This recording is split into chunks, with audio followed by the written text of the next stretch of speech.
Thanks very much, Lachlan, and thanks everyone for coming along this afternoon. As well as being a YouTube novice, we also have to deal with the technology of this meeting, so bear with me for just 1 second whilst I try to get this going. Okay, my role this afternoon in this session is to provide some economic background to the general issue that we're dealing with, the issue of agricultural chemical waste. So what I plan to do is to go through some fairly standard basic principles in economics to work up to the point where we can start to understand some of the specifics that are involved with dealing with agricultural chemical waste. Okay, so first of all, it's useful just to sit back and for one moment thinking about what's the problem. I mean, why are we bothered in a session like this to be looking at agricultural chemical wastes? And there are a range of reasons why we need to be concerned. We have concerns about environmental contamination, impacts on the general environment. We have concerns about the health impacts that agricultural chemicals have on humans. It's important to note that those impacts are not just on farm, but they also spill over outside the farm gate. And so, along with lots of other issues involving pollution, we have concerns about contamination, we have concerns about aesthetics. Does it look good? What's wrong with the appearance of the place?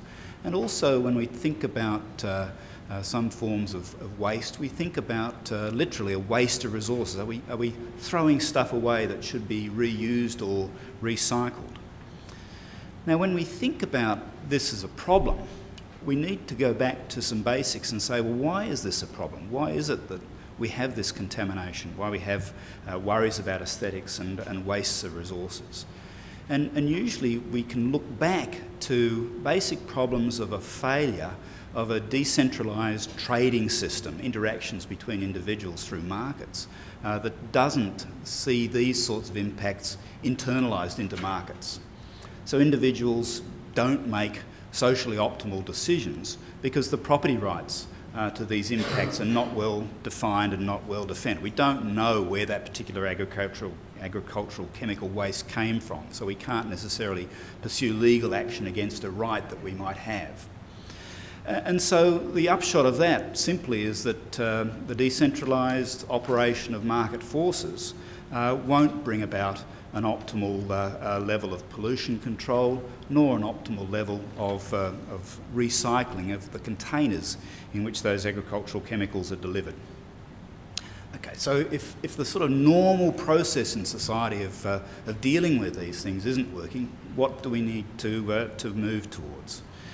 Well, you can think about defining property rights, getting the law to work, getting people to trade with each other, but of course the problem with that is that there are so many people involved and there are so many difficulties of trying to establish just who owns what, who's affecting who else, that the costs of setting up such a decentralised system preclude it.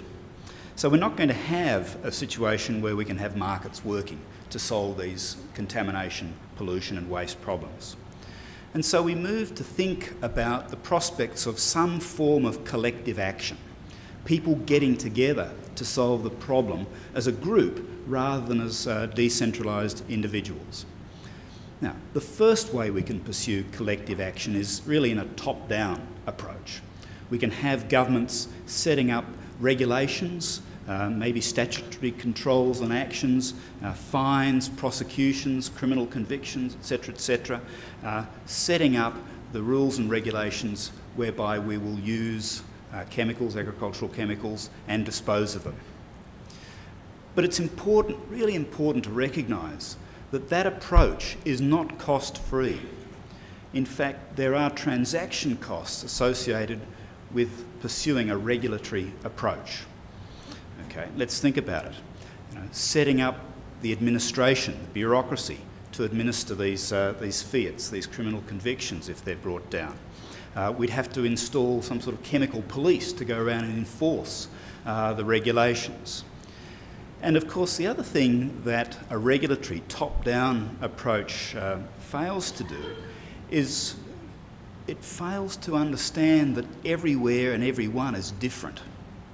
So generally the regulatory approach is a sort of a one-size-fits-all approach.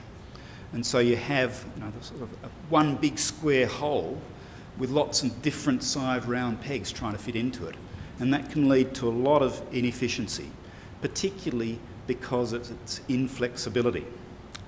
So, what about the other alternative, which is for what I call internal collective action?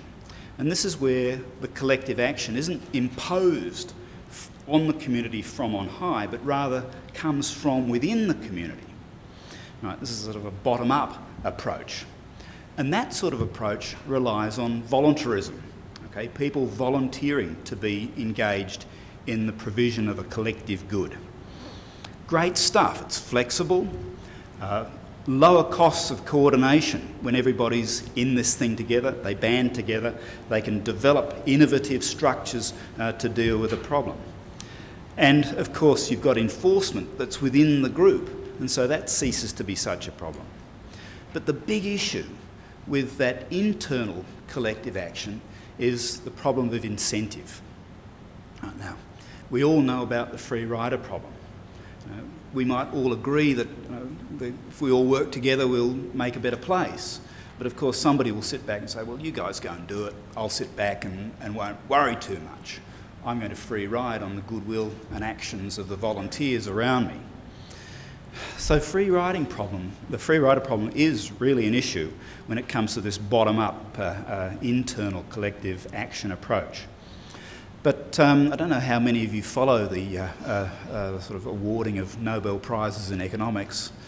It's a great game, you know, you can bet on these things from time to time. But Elinor Ostrom got the gong in 2010 for her work on this very notion of collective provision of collective goods.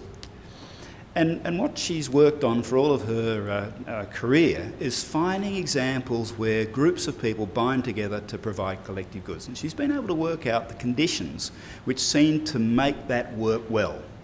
And primarily, it seems to work well where you've got small groups of homogeneous people binding together to achieve the collective good goal.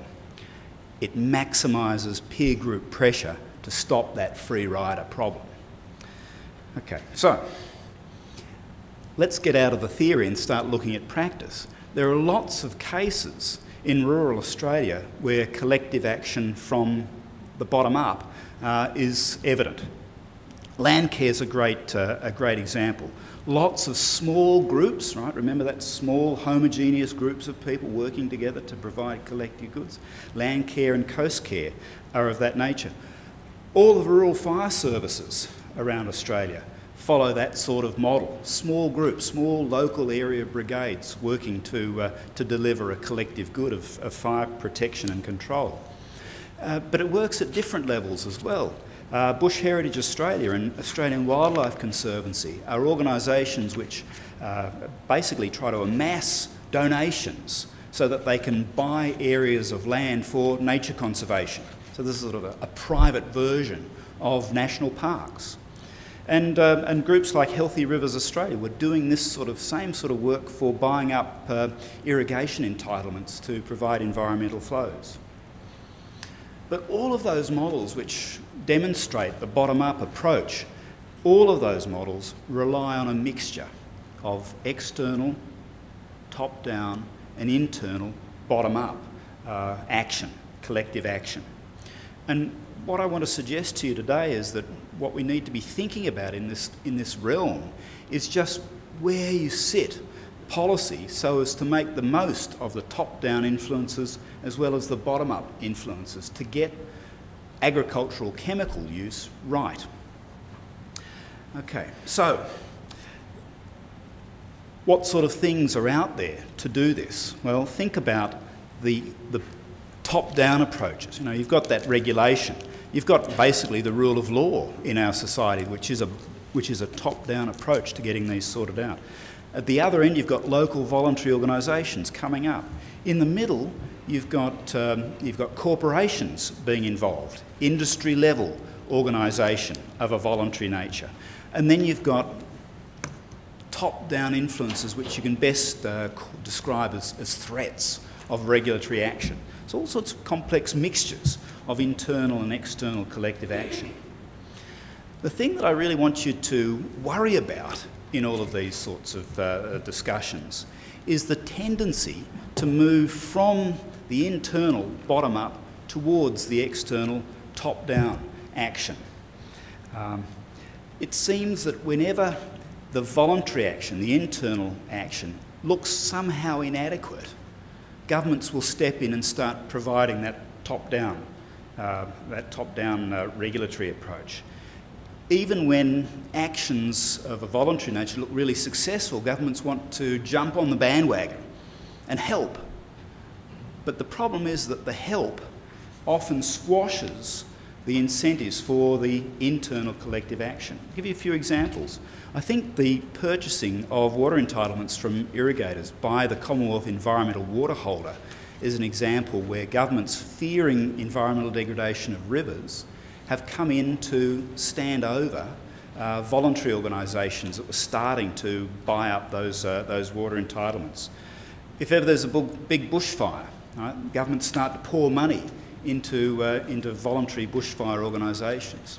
So there's this tendency for external regulatory control to start to push out that internal collective action, and I like to call that sort of movement a crowding out problem. If you start crowding out actions of a voluntary nature, you start to miss out on the spontaneity of volunteerism. You start to miss out on the flexibility that decentralised action can provide. And of course, what do you get? You also get a much bigger burden of regulatory costs, the costs of the administration, and much more inflexibility.